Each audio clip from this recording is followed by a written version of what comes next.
Ang mabuting balita ng Panginoon, ayon sa ikalawang aklat ng Hari,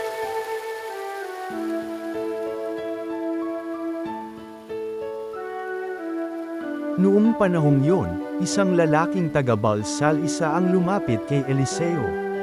May dala siyang bagong aning frigo at 20 tinapay na yari sa unang ani niya ng sebada.